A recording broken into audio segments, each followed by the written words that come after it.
All right, ladies and gentlemen. Ladies and gentlemen, ladies and gentlemen. This is the Justin Gibbons Show. I'm here with my co-host, backed by popular demand. We need to be backed by some fucking reason, I'll tell you that, because we haven't been doing our thing right, but we come here today with some controversial views. Controversial. So, one of the views, I just put this on actually on my Facebook tonight, and we were just getting ready to debate this, me and him, and I was like, wait, let's get the camera rolling, let's get it on cam, let's get some footage. So, is there a war on men? Are men becoming more feminine? Do males that want to be strong and powerful men suffer from so-called toxic masculinity? Are feminine men creating masculine women? Let's debate. Alright, so let me kick it off. I definitely do think it's definitely a war on men. I definitely agree with that. I second that motion. I cannot lie that it is definitely a war on men. You got to think about all these things that has been popping up in the media about men talk about sexual harassment, these sexual harassment cases, these rape cases, all these things going on. And it's literally an attack on men. Like literally just last week, or maybe this past weekend, it was a Caucasian woman who wanted to call the police, Cornerstone Caroline, I think they called her. Yeah, I seen it for that like 8-year-old kid touching her ass. It was a 9-year-old. Let's get the facts right. It was a 9-year-old little boy, a 9-year-old African American descent boy, who apparently touched on her behind, and she wanted to call the authorities. And it come to find out it was just the backpack. Right. They pulled out the camera. They put it in slow-mo. You seen that the boy was actually on his phone or something like that, or had something in his hands.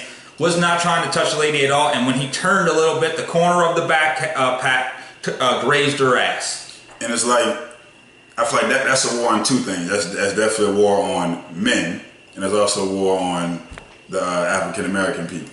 But more so, I think that kind of shows you like how this society is being formed, because nowadays a man pretty much can't do anything.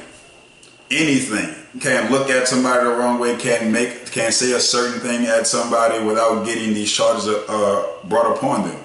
But let a man do the same thing, because I can guarantee you. Huh? You said let a man do the same thing. I'm saying let a man put these same accusations out there. All right, yeah. And then a man is now looked at as weak. You complain about a woman touching your butt. You complain about a woman telling you this, telling you that. That screams war on men. That screams it. Go ahead. I agree with that wholeheartedly. And we know, like, see, when this whole thing with Kavanaugh was going on, every woman was like, just believe her. You should believe the woman no matter what, regardless. Who's gonna lie about that? Well, look, I'll take one case that has been throughout history taught, and I'm pretty sure a lot of people don't want you to remember, but the Emmett Till case. Ooh, I caught a chill when you said that. The Emmett Till case. Now, if you're not, how many years later was this? Oh man, Emmett Till happened during the Civil Rights Revolution, so it had to be in the 60s, so around 65, 66 probably. We can look this up. Matter of fact, let me just do that. I'll do that in a second here. Let me just get to my point first. Sure. So, Emmett Till, if you're not familiar with the story, was a young boy that was from Chicago, I believe. He came down to Mississippi to pick cotton. Quiet! My dog's barking in the background. Came down to Mississippi to pick cotton with his friends and family members that lived down here. A white lady... Chevy! Don't worry about the dogs, man. Sorry about that. It's a war on dogs out here, man. A white lady owned a corner store to sell to black people, her and her husband. When Emmett Till went in that store to buy candy, supposedly he whistled at her. Now, later on, a news channel paid the husband and the guy who killed Emmett Till, who they tortured him and then killed him, and then hid the body, to admit it on a sworn affidavit, which they did. And since because of the double jeopardy rule, they could not be persecuted again or prosecuted again for the murder of Emmett Till.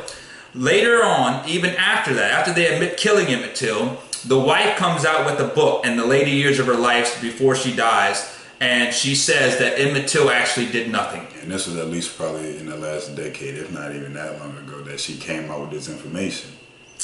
So we have a brutal killing of a 14-year-old boy because of the lie of a woman. Now, look, I'm not saying all women are liars, but us as humans are all liars.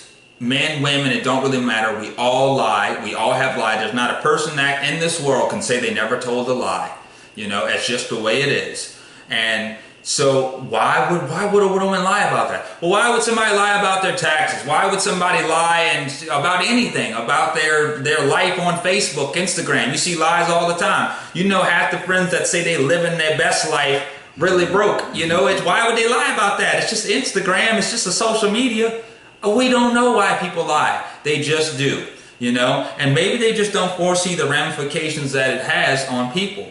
But we know that it can ruin people's lives. It ruins their credibility, you know, their public opinion, you know? Yeah, I mean, I 100% agree with that. Like, if it's true, one thing, like me and Jay kind of go at it back and forth about this a lot. But one thing even though I tried to debate with him, I wholeheartedly agree with him with this, is the fact that if it happened, prove it. Lynched in Mississippi in 1955 at the age of 14. Point, man, you start reading something. Sorry about that. It just was. I know. My bad. 1955. Don't care.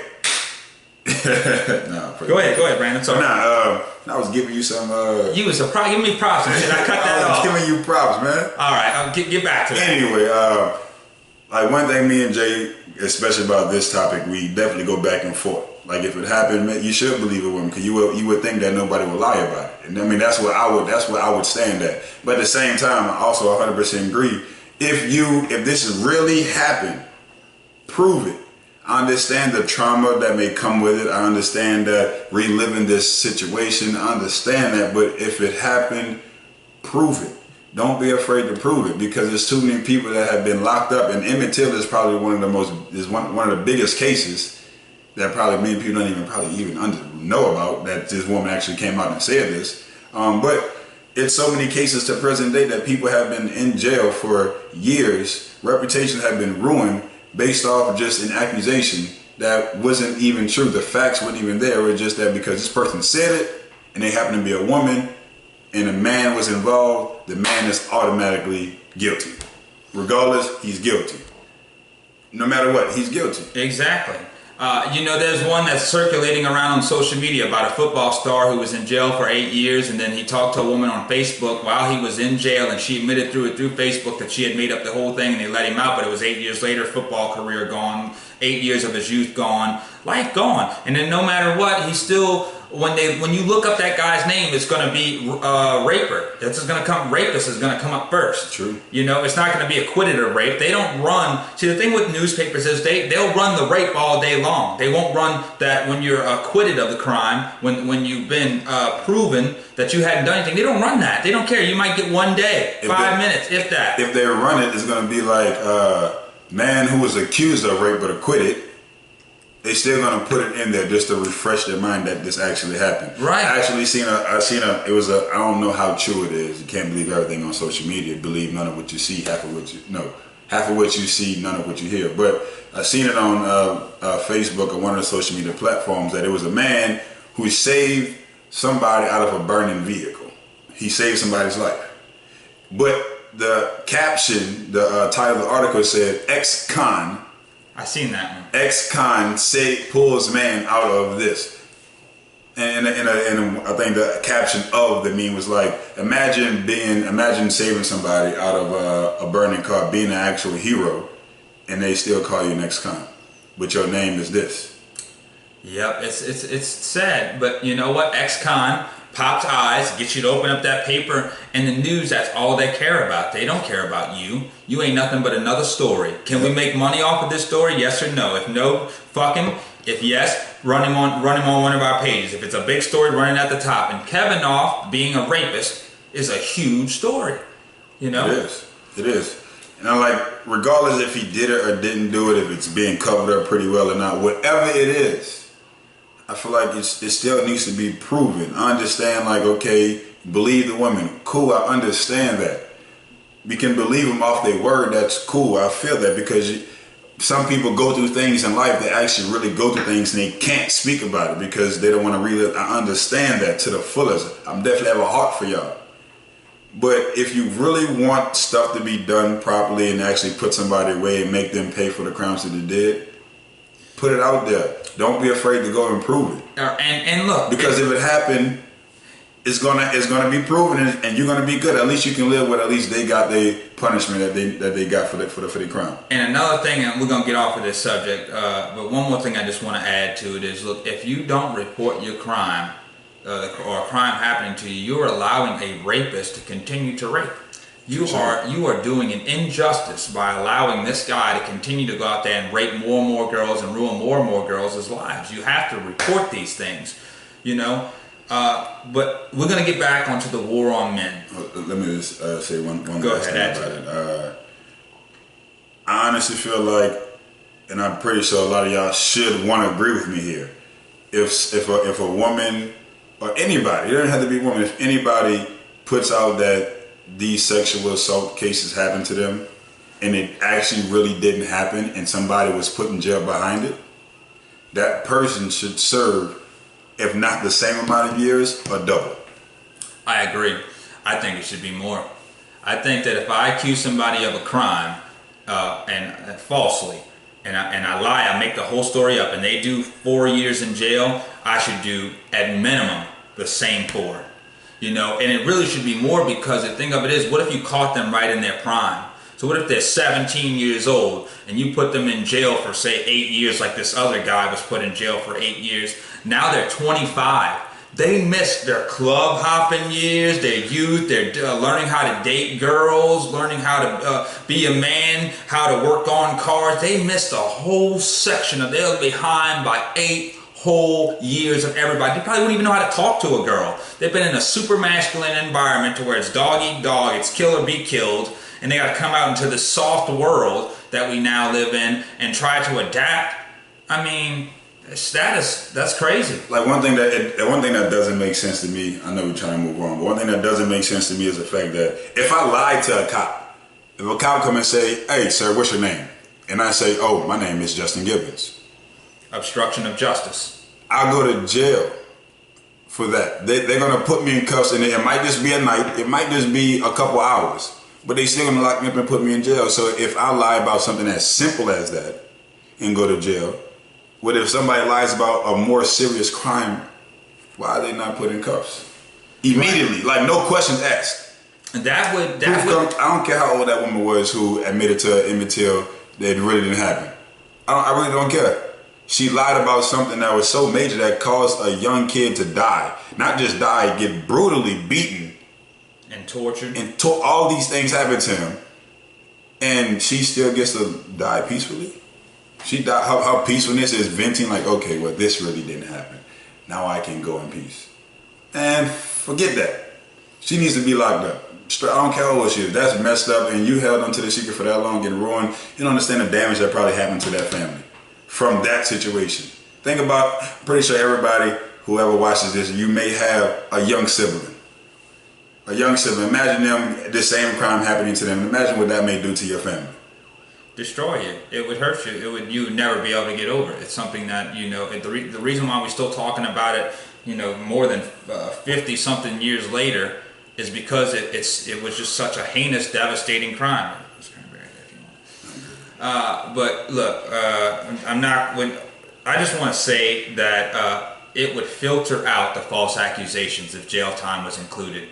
If you were a mandatory sentence or a sentence at all, that you would go to jail if you lied about rape, a false accusation about rape, that would filter out all these women who are doing it for money, for fame, they had their 10 minutes on the news station for stuff like that, and then we could really get down to the real cases, you know, because we want to solve real cases. I actually had this up on my thing, rape culture being a myth, I believe it was the title of it. It's on my Facebook. You can go to my Facebook at Justin Gibbons. I'm Justin Gibbons on Facebook. You can check it out.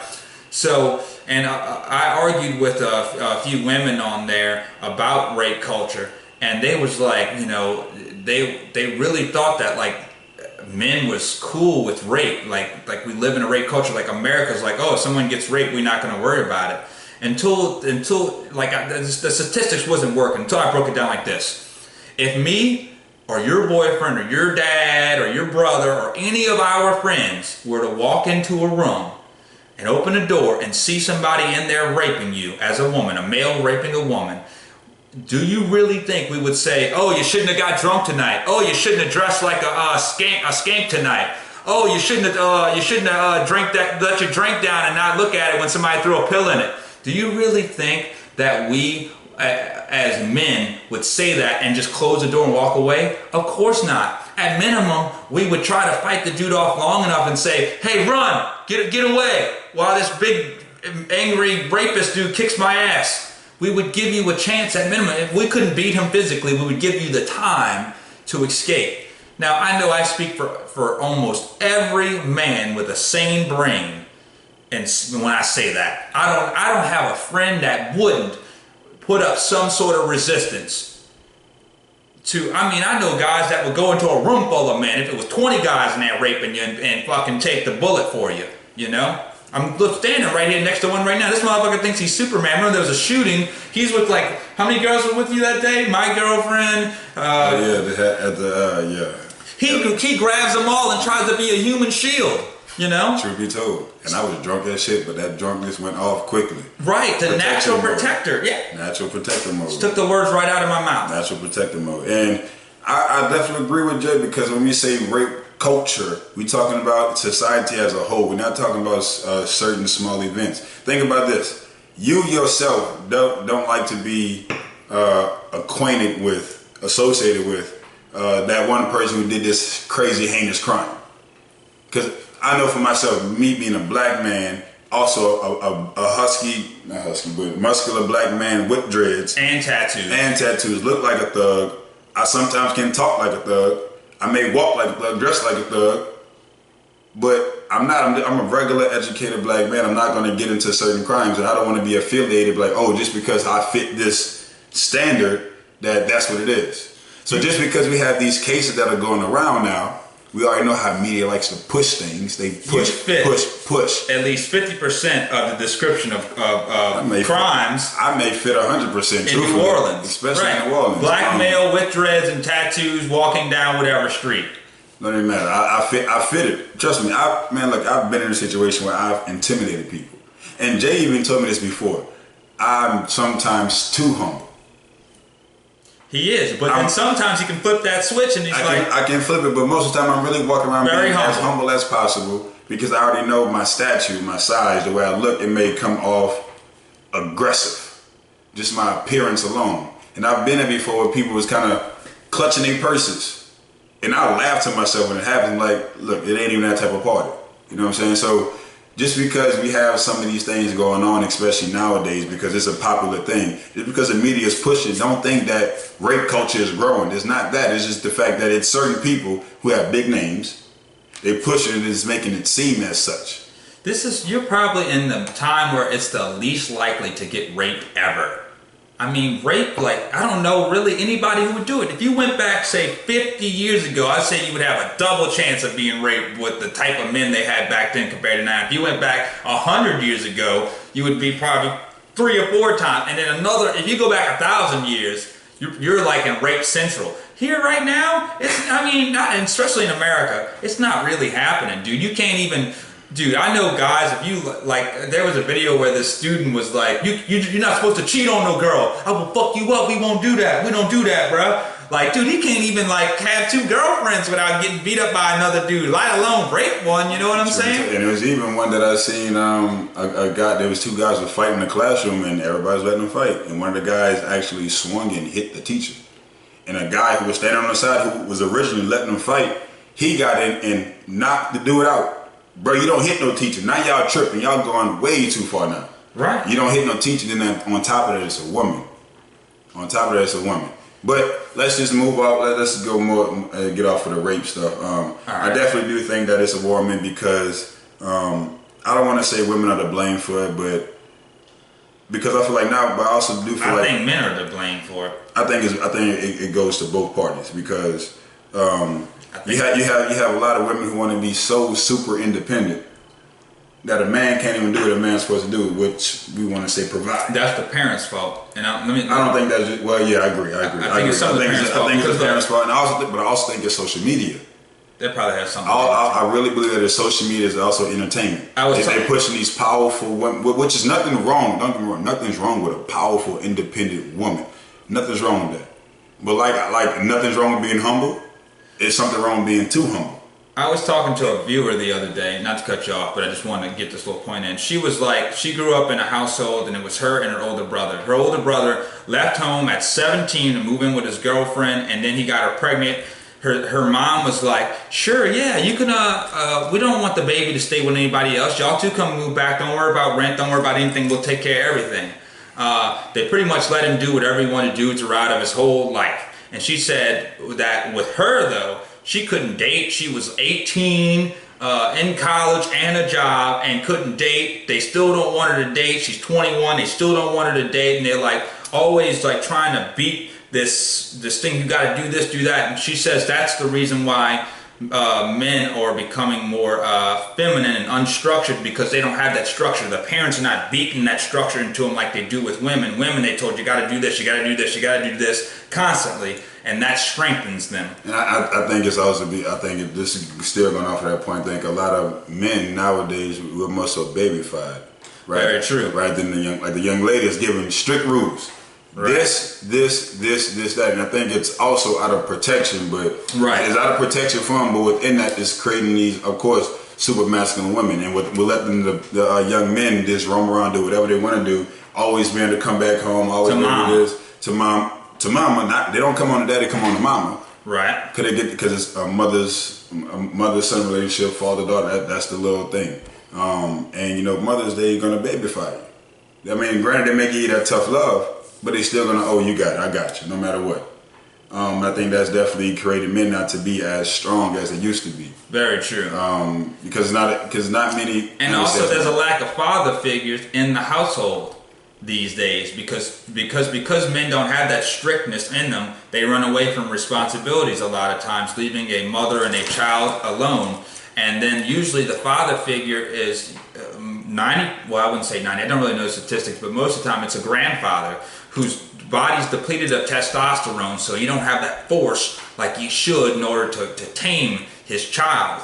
And then you got this child that has been taught by another child how to be a man, when she doesn't really know, what it is to be a man. Not to say that a woman can't train a man, but it's just a little different. Trust me, look, a woman can, because this is Brandon is a product. I'm a product.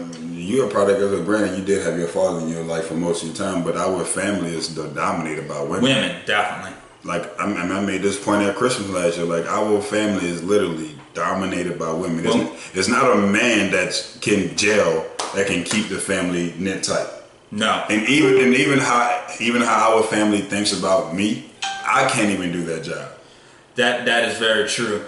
If anything, me and Jay might be the closest male figures who can do that. We're the only male figures in our family, to be honest with you. Whenever we have family get-togethers, the only two males that always go are me and him.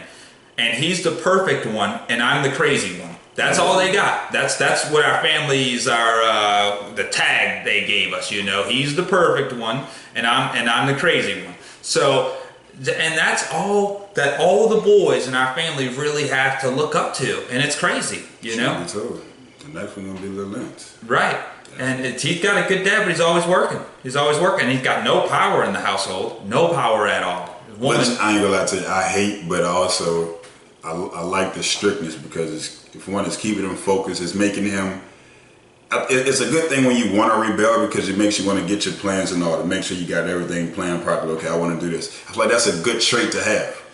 To want to rebel, but still, okay, I can abide by these rules. Let me abide by them with that that will to want to do something else, but there's still the respect for the parents, for the authority figure. I like the setup. I don't like it, but I like the setup at the same time, because even though he's in it, that's a great kid. I know that's a great kid. Another problem is just the having kids very young, and then still having, see, like before when you lived on a farm and you had kids young, you didn't leave the farm, so you were always there to learn and teach lessons at the same time. But what do you happen to go work a 9 to 5 and then they have to go to school? Like, there's not that interaction between you two to continue to train them to really be yours. And truthfully, it's nobody's fault in the household. That's just the way society is built nowadays. You have to go and work. It is what it is. Unless you just was born into a wealthy family.